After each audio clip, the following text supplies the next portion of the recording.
Kabir, President Tinubu calls on all Nigerians of all faiths to embrace compassion, selflessness, and unity. We must learn from the lessons of this season, and is showing love to one another. Nigeria marks Children's Day with a strong call for the immediate and full implementation of the Child Rights Act. Plus, correspondent takes a look at why parliamentary budget scrutiny remains critical to democratic accountability. Good evening from Abuja, Nigeria's capital, and welcome to NTA Parliament News. I am Stella Inameti. Barka de Salam. We start with the story of the day, Eid al-Kabir. President Bola Ahmed Tinubu has congratulated Muslims in Nigeria and across the world on the occasion of Eid al-Kabir, describing the festival as a sacred reminder of the virtues of Prophet Ibrahim, faith, sacrifice, and devotion to a higher purpose. In a statement, the president called on all Nigerians, regardless of faith, to embrace compassion, selflessness, and unity, saying the lessons of the festival extend beyond the Muslim community to humanity as a whole. On the economy, President Tinubu said the sacrifices of the past 3 years have begun to yield results, pointing to a more stable economic environment, improved investor confidence, and growing prospects for job creation.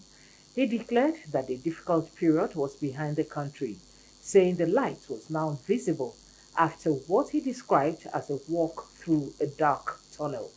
Turning to security, the president acknowledged that some communities continue to suffer attacks from terrorists and bandits, despite efforts by security and intelligence agencies, and cited the recent elimination of a wanted ISIS leader as evidence of progress.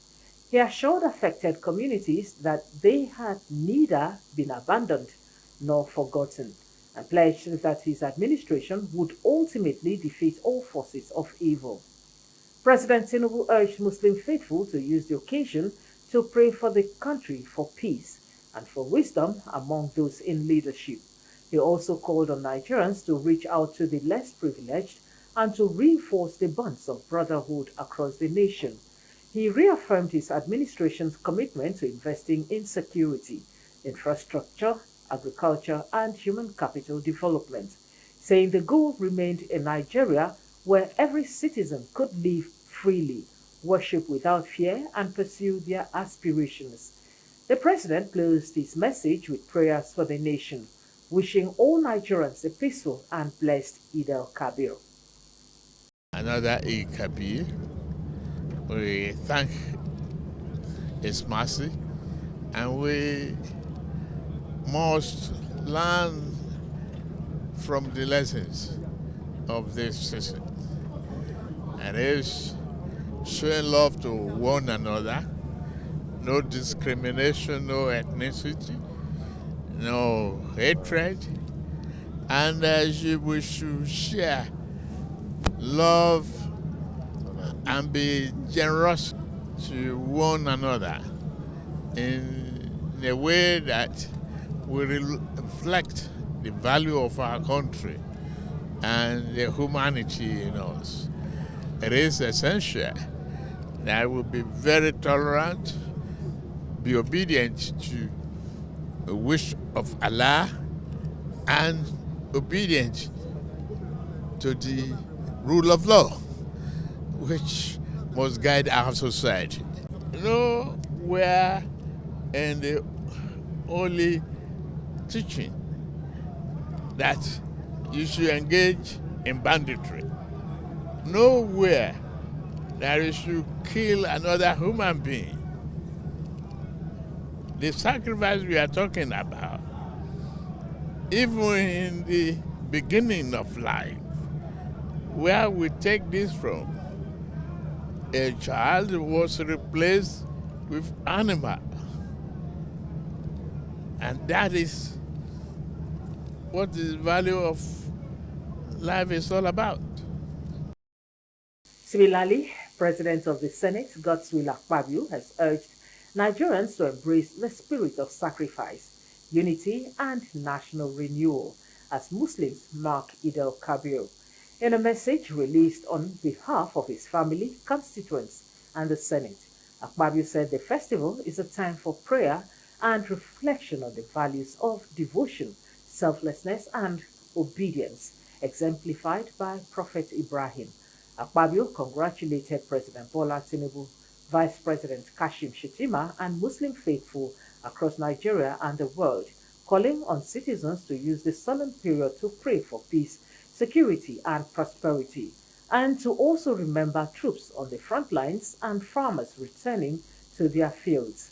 He stressed that unity must prevail over division and that the love and generosity shown during the season reflect the true spirit of Nigeria. Akpabio said the patience, tolerance, and hope Nigerians choose today will determine the future for the next generation as the renewed hope agenda of the Tinubu administration, supported by the National Assembly, is built on the principle that meaningful progress is possible through collective sacrifice. Also, Speaker of the House of Representatives, Abbas Tajuddin, congratulates Muslims in Nigeria as they celebrate this year's Eid al-Kabir, urging them to renew their faith in Allah and the country. In a Salah message, Speaker Abbas says the celebration symbolizes total submission to the will of Allah, as exemplified by Prophet Ibrahim, as well as obedience to constituted authorities. The Speaker also urged Muslims to use the occasion to offer special prayers for peaceful general elections and political stability in the country. Deputy President of the Senate, Barau Jibrin, congratulates Muslims across Nigeria on the occasion of Eid al-Kabir 2026. In a message, he urged Nigerians to use the celebration to offer sustained prayers for peace, unity, and the progress of the country, emphasizing the need to support the poor and vulnerable, noting the holiday as a time for charity and solidarity, regardless of differences. Senator Barrow, who also serves as the first Deputy Speaker of the ECOWAS Parliament, extended congratulations to Nigerian pilgrims currently performing Hajj in Saudi Arabia and urged them to remember Nigeria and its leaders in prayers at the holy sites, stating that such prayers during the sacred period are valuable for national development, peace, and stability. They urge Nigerians to continue supporting President Bola Ahmed Tinubu, noting his commitment to addressing national challenges and improving citizens' well-being. Similarly, Deputy Speaker of the House of Representatives, Benjamin Kalu, congratulates Muslims across the country as they celebrate this year's Eid al-Kabir, urging them to pray for peace, stability, and the continued progress of the nation.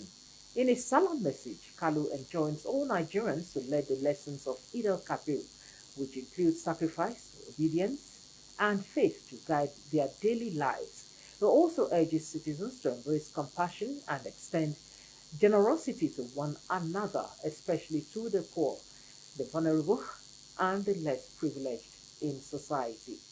The Deputy Speaker solicits continued prayers for divine wisdom and guidance for leaders at all levels.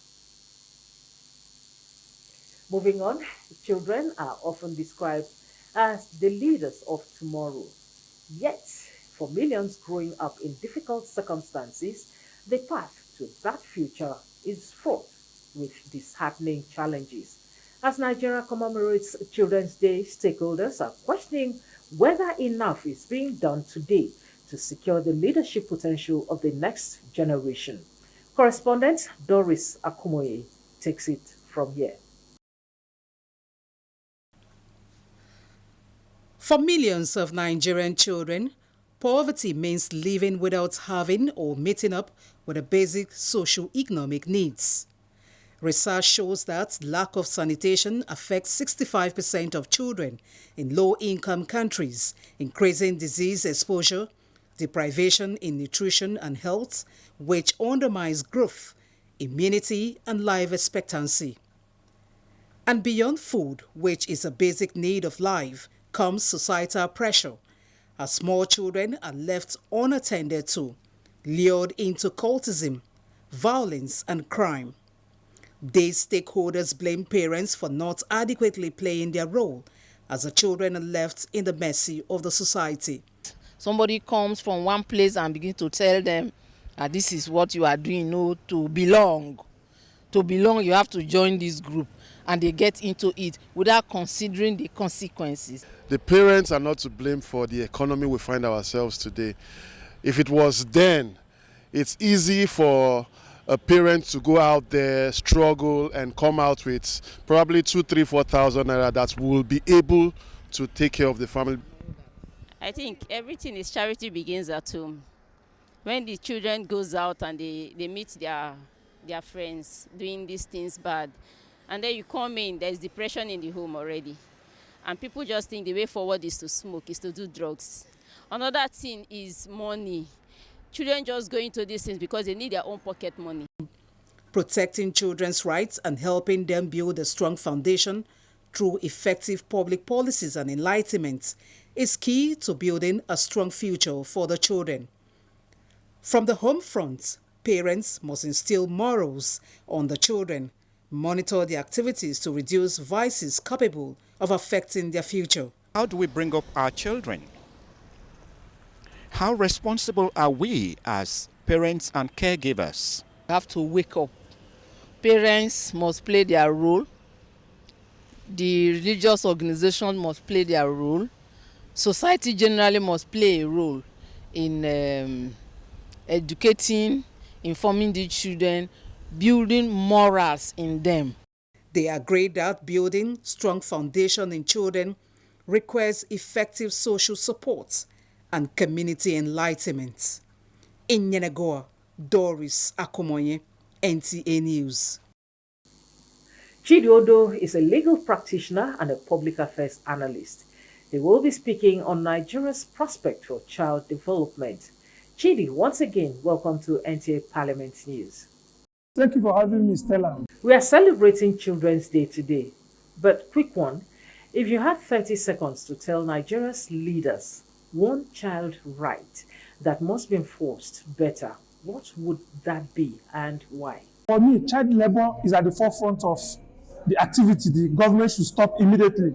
They should set machinery to stop children from hawking in the street, from wandering in the street, begging money, and looking for finances for the family. It is not the business of the child to look for money for the family. So government should make effort to abolish it entirely and implement it.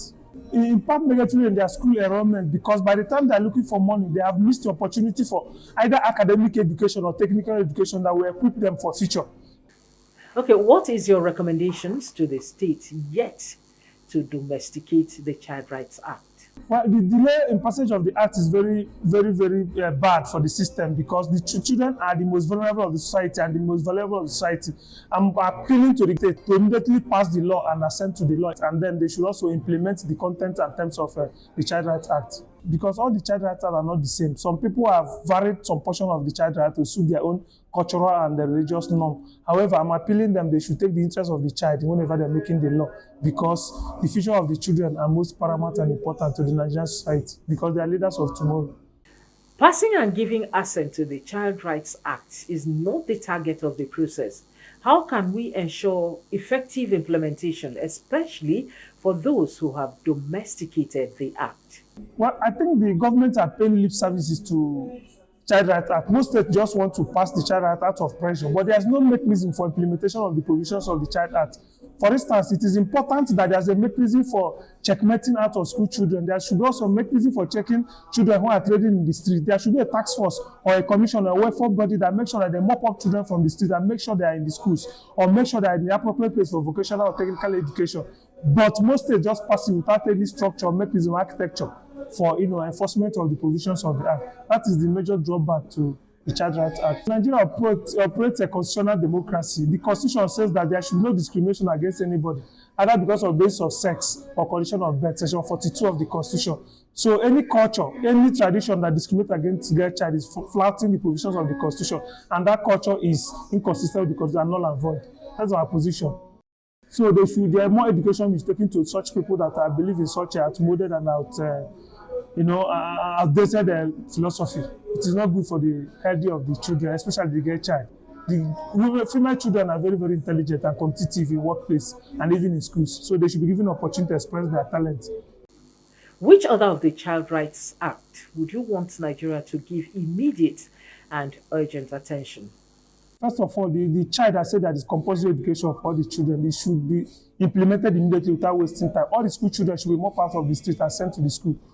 School, when I mean school, I mean any type of school or training that will equip them for the future. Either they go for academic education or technical or vocational education, because all children are not the same. So that the children must be in school to develop for their future. I'm felicitating with the children today. I say you are the valuable of the society. We thank you, we love you. Keep on showing up. Express your talent and your skill and stay out of trouble. Your future is bright. That's what I'm telling Nigerian children. I'm telling the parents, please take the kids out of the street and take them to school so that their future will be bright. Thank you, the parents. Thanks for your time, Chidiodo, legal practitioner and public affairs analyst. Thank you, Stella, for having me. We'll take a short break here. Still to come, special on parliamentary budget scrutiny. Please stay with us. Welcome back and thanks for staying with us. Parliamentary budget scrutiny may sound technical, but at its heart is about people and how their money is spent. It is a constitutional duty that keeps government promises in check. In this report, Ignatius Nkwo takes a look at why this process matters and how it quietly shapes everyday governance. Committees of the National Assembly sit across conference rooms, scrutinizing budgets of ministries, departments, and agencies of government. What Nigerians are witnessing is more than just a technical exercise. It is a check on promises and realities. The finance of the federation is the commonwealth of the whole Nigeria, and before you spend it, it must pass through scrutiny. A group of persons cannot, or the executive cannot just spend money without the approval of the whole Nigeria, represented by the Senate of the National Assembly and House of Representatives. The Constitution also gave the National Assembly the power of oversight to follow the money to see whether the appropriation law is being implemented in accordance with the spirit and letters of the law or not. Every line item in the appropriation bill represents something tangible: classrooms for children, equipment for hospitals, road for traders, security for communities. When legislators question revenue projections or probe past spending, they are in effect asking a simple but powerful question: will this budget truly improve the lives of Nigerians? It is very important because we represent the people. We're supposed to know the feelings of the people. We represent the over 250 million Nigerians scattered around. And therefore, whatever the executive desires to give Nigerians, we need to know where Nigerians feel it more. Parliamentary scrutiny of the annual budget is the heart of democratic accountability. The power to approve or adjust government spending ensures that public funds are not treated as executive discretion, but as a trust on behalf of the people. Parliament has so far been effective in carrying out this function. The major impediment has been the irregular releases. By demanding explanations on project performance, debt plans, and new allocations, the legislature helps prevent waste, duplication, and inflated figures. Effective parliamentary scrutiny is not just a procedure, it is protection of public interest. And to ensure that the terms and conditions in the social contract between government and the people is in check. Ignatius Nkwo, NTA News. Speaker, Akwa Ibom State House of Assembly Udeme Otong has described the State House of Assembly primaries in Abak local government area as peaceful, free and fair. Otong commends the people of Abak, especially Abak Urban Ward 4, for their support and encouragement to return him unopposed for a third term. Assembly correspondent Nsika Kokun reports. The Speaker, Akwa Ibom State House of Assembly, Udeme Otong, who is aspiring for a third term in office, exercises franchise at the just concluded State House of Assembly APC primaries in his ward, Abak Urban Ward 4, in Abak local government area. The Speaker applauds APC members and voters for turning en masse for the credible and peaceful primaries and assures them of more infrastructure and human capacity development in the area. The Speaker acknowledged efforts of the President Bola Ahmed Tinubu, Senate President Godswill Obodokpabio, and State Governor Omoyeno for the peaceful conduct of the primaries across the state, and reaffirms his support and that of Abak people for successful elections in the country come 2027. I've heard from my agents that all the wards came out, voted me massively. I want to say thank you very much. INEC returning officer for Abak local government area, Mr. 2 weeks or more, former Deputy Speaker Akwa Ibom State House of Assembly, Uwem Udoma, and other APC stakeholders in Abak expressed satisfaction for a peaceful conduct of the primaries. We are going to Abak. It's very peaceful. So thank you very much. God bless everybody. We were always loggerheads, but today is peace, perfect peace. He has done some credible things in Abak local government. We have some roads, we have empowerment, and the peaceful nature of the speaker. We love him, and we have asked him to go back, starting from today. Where you find a man of peace, you find peace there. Our governor is a man of peace. We've never had this kind of nominations before. No rancor, no violence. That peace is inbuilt in the governor's administration. It was a joyful moment for the people of Abak Urban Ward 4 as they expressed hope that the next regime of government will attract more development to Abak local government area. Nsikak Okon, NTA News. Parliamentary resolutions are formal decisions taken by a legislative assembly, usually related to public policy or national issues. These resolutions are not law, but carry significant political weight, often influencing government action and public opinion. Ignatius Nko in this report takes a look at the potency of this legislative instrument. Decisions of Parliament are formalized through a process of debate as resolutions. From interventions on traffic situations to matters of budget allocation and national security. In Nigeria, just like in other democracies, parliamentary resolutions have shaped national discourse, with the National Assembly passing several bills and resolutions aimed at addressing urgent national issues. While parliamentary resolutions are powerful, they are not immune to legal scrutiny. In some cases, the judiciary has stepped in to review the legality of these resolutions, particularly when their scope seems to be in conflict with the Constitution.